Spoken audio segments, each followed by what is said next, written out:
we need to talk about Ironheart, because after seeing the first 3 episodes, I love this show. Like, this show's really, really good. I mean, it's certainly not without its issues and its problems, most notably the Natalie AI. The Natalie AI is annoying as hell. It drives me crazy to the point that every time the Natalie AI pops up, I almost just want to skip past it. But that's usually pretty important character development for Riri Williams as a character, so you can't necessarily skip over that, which kind of sucks because, yeah, I do not like that AI at all.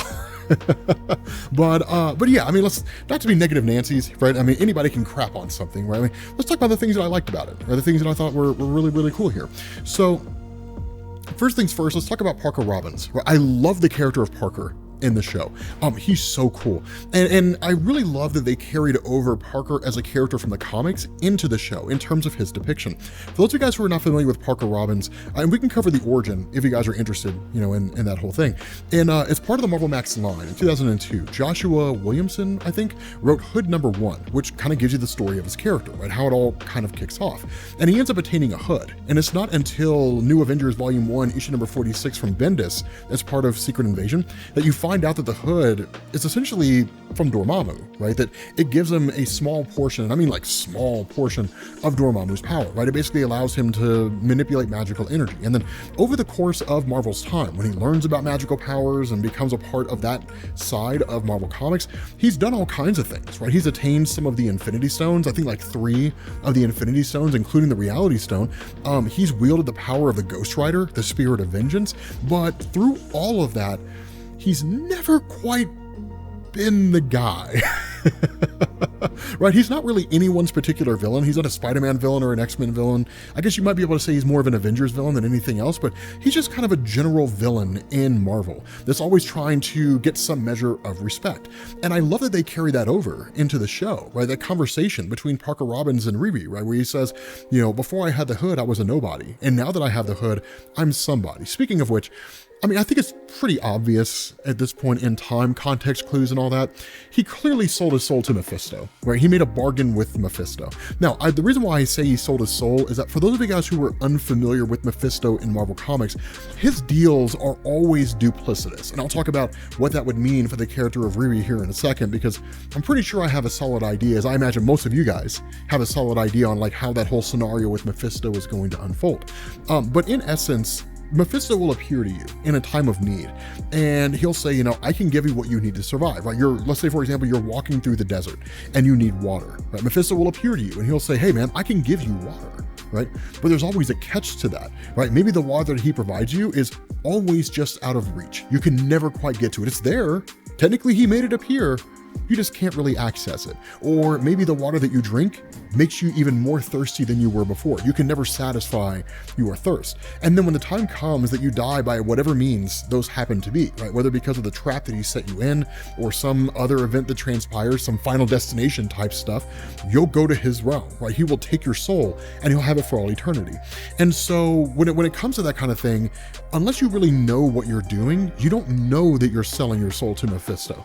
But in effect, you are, right? It's why when you have guys like Doctor Strange, right? It's always, he's very, very weary of dealing with Mephisto and very particular about his words. Whenever he's conversing with someone like Mephisto, one false step, Doctor Strange, there we go. Doctor Strange loses everything. My snapping is intermittent. I don't know if you guys struggle with that. But again, you know, I love the character of John, the cousin of Parker Robbins. I really do hope that we get some exploration into their past. And I have no doubt we're going to get the backstory of Parker Robbins in some capacity. It's far too fascinating to ignore. It'd be one of the biggest disappointments if they never gave it to us. But I am particularly interested to see how the stories of Parker Robbins and John just kind of intertwined, right? How he and his cousin ended up in this particular situation. Because obviously his cousin is the guy that like keeps his secrets, right? Or at least was, you know, the guy who kept his secrets. You know, John's dead now. I mean, he didn't keep anybody's secrets anymore. At least that seems to be the case. It's entirely possible that he's not, you know, but I love that John was like the keeper of secrets for Parker and the guy who kind of guarded everything that was going on, but seemingly he knew what had happened.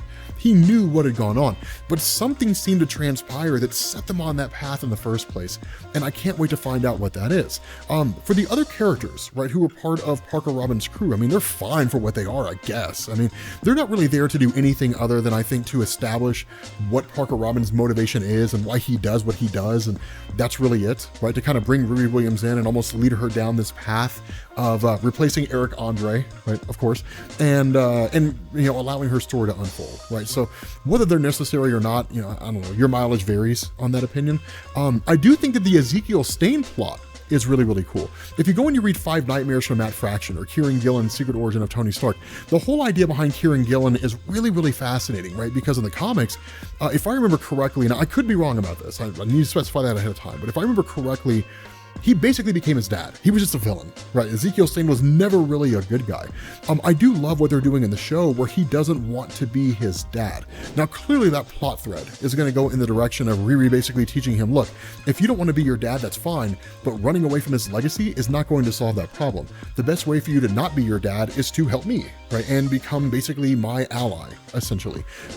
Which kind of fits in with the character of Eric Andre, right? He played Rampage. Rampage was a replacement for Microchip in the Punisher comics, so basically the guy that helped out Frank Castle with like his various arms and armament and hacking into stuff and the technology side of everything that Punisher was doing. Rampage was kind of cool.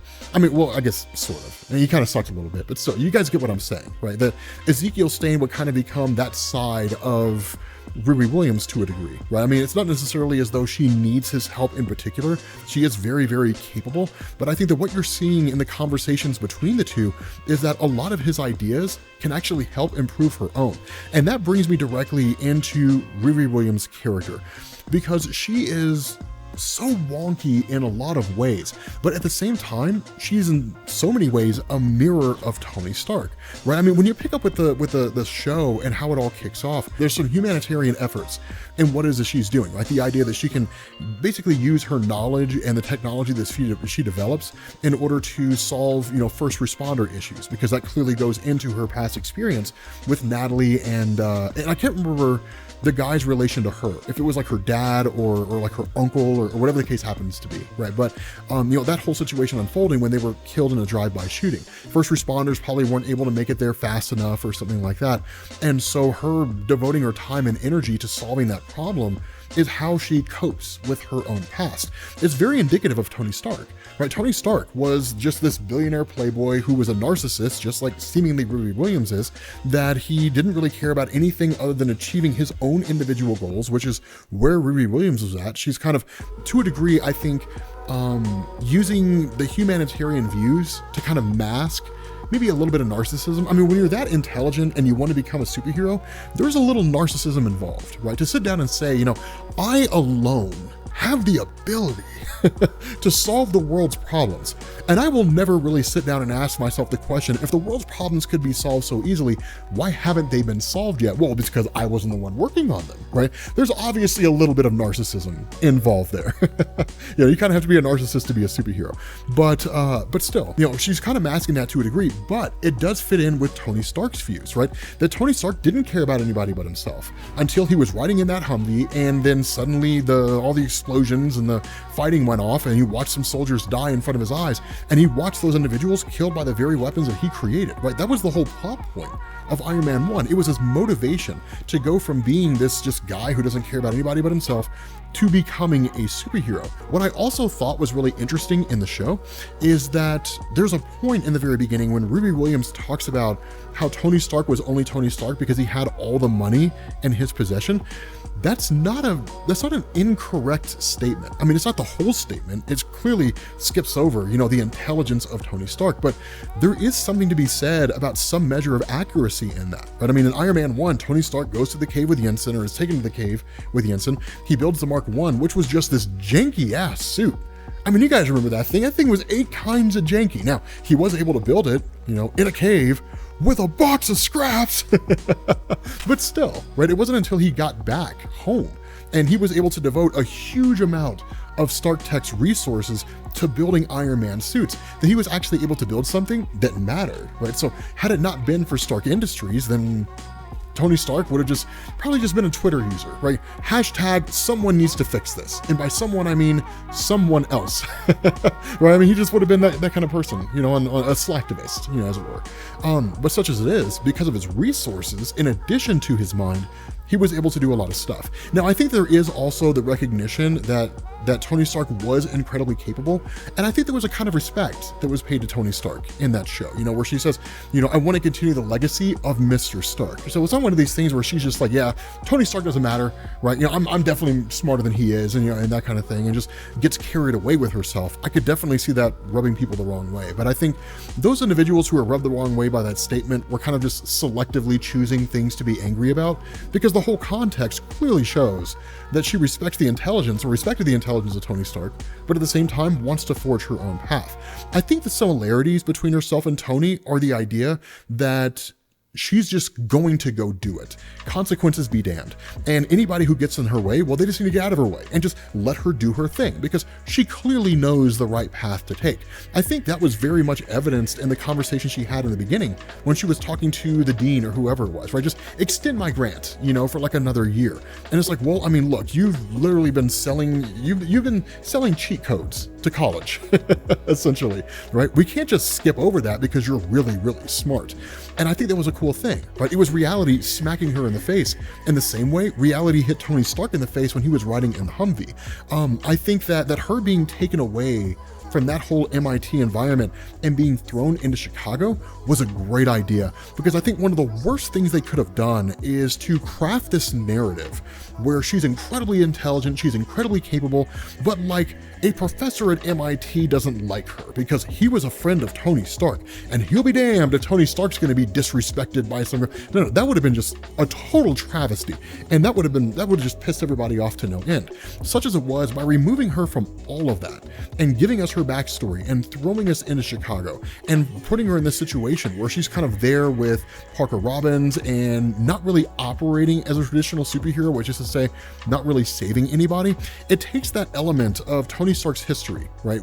Between the time that he was a billionaire playboy and the time that he was on the Humvee, and it extends it out to like a 6-episode series. And then it slaps Riri Williams' character into it, adjusts it in order to fit her narrative, and sends it out to the world. Because that's really what the show is, at least so far, the first 3 episodes, is that in-between period, right? That's that little point right there when she's becoming a superhero.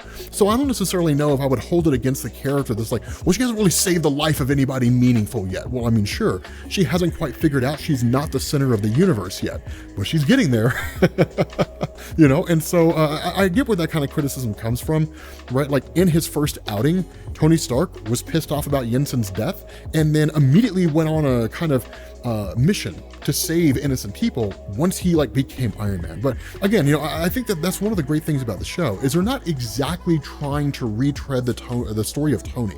They're not trying to copy it as a one-for-one. That story's been done. I think that they're taking the elements of Iron Man that made the show or made the movie so great, and the things about Tony Stark that made him so interesting, and they're rolling them into Riri Williams and then kind of building her narrative around it and going forward from there.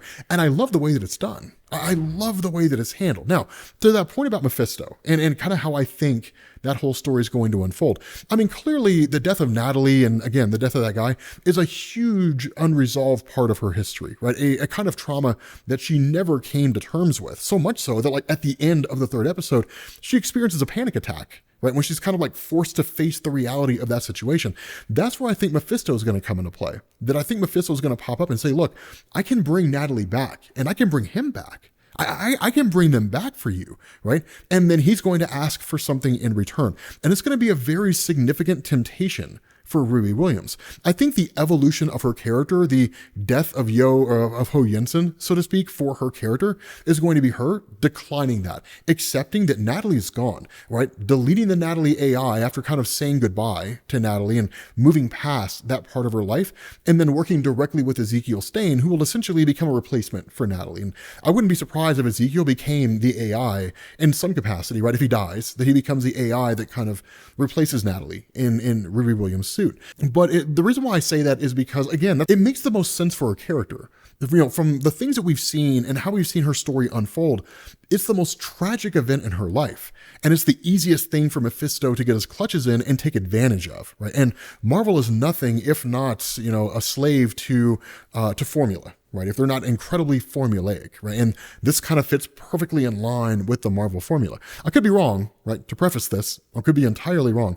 But that's the direction that I see it going in. Having said that, again, I love the show. I had a great time watching it. I can't wait to see where the next 3 episodes go. So let me know what you guys think down in the comments section. I know that's going to be a dangerous ask, right? You're going to see all kinds of toxic comments.